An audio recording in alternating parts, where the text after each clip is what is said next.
दान और भिक्षा का अंतर पता है आपको? भिक्षा और दक्षिणा का, और दान और दक्षिणा का।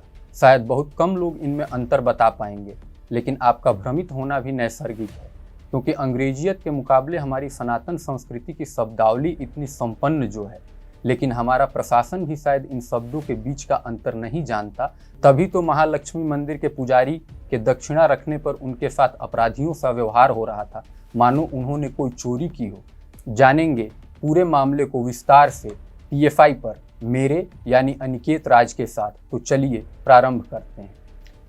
कहते हैं जब शासन न्यायोचित होता है तब धर्म, न्याय और राज्य स्वयं ही सर्वांगीण विकास की ओर उन्मुख होने लगते हैं। 2014 में भारत की जनता ने एक न्यायोचित शासक को चुना जो धर्मो रक्षति रक्षितः के मार्ग पर चलने वाला था। यकायक धर्म और धार्मिक महानुभावों का गौरव लौटने लगा। सरकार ने कभी 10% आरक्षण देकर तो कभी भाजपा शासित कर्नाटक सरकार ने अर्थदान देकर इनके सामर्थ्य और महत्व को सुनिश्चित किया। स्वाभाविक रूप से भगवाधारियों के उदय से राष्ट्र विरोधी तत्व सबसे ज्यादा भयक्रांत होते हैं। इसी क्रम में हाल के दिनों में एक पुजारी द्वारा दक्षिणा दान पात्र में डालने के बजाय जेब में रखने का वीडियो वामपंथियों द्वारा वायरल किया गया।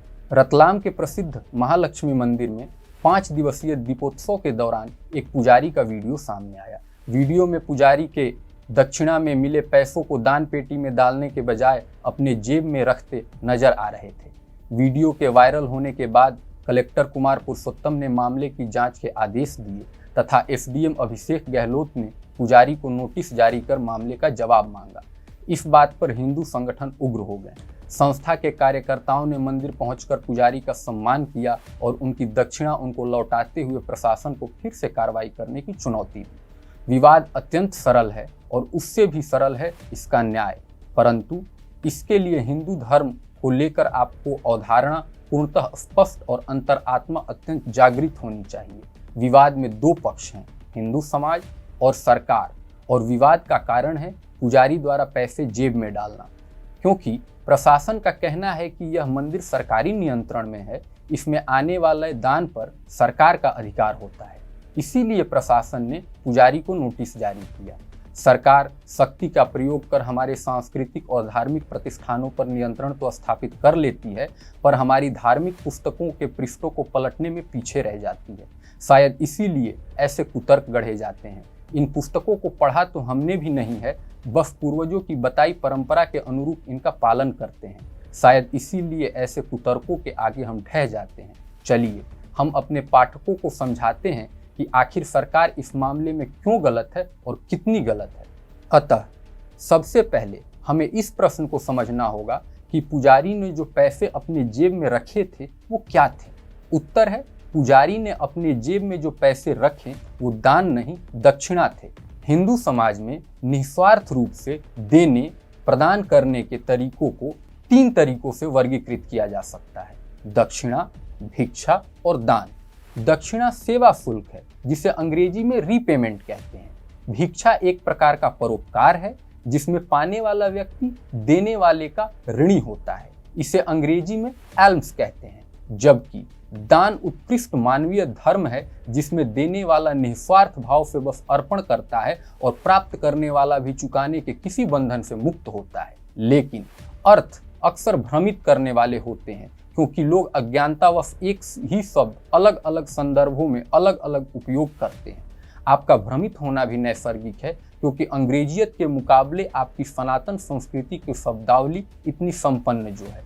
मंदिर के पुजारी ने भक्तों को विधि विधान से पूजन कराया, इसके बदले उन्होंने अपने यजमान से दक्षिणा स्वरूप पैसे प्राप्त किए, जिसका एकमेव अधिकारी सिर्फ मंदिर का पुजारी ही है। दक्षिणा की परंपरा का उद्भव के बारे में द कॉस्ट ऑफ पुअर ब्राह्मण में निधिन शोभना बताते हैं कि प्रमुख रूप से पश्चिमी भारत में पेशवा शासन के दौरान दक्षिणा को ब्राह्मणों के लिए एक आधिकारिक बंदोबस्ती के रूप में स्थापित किया गया था।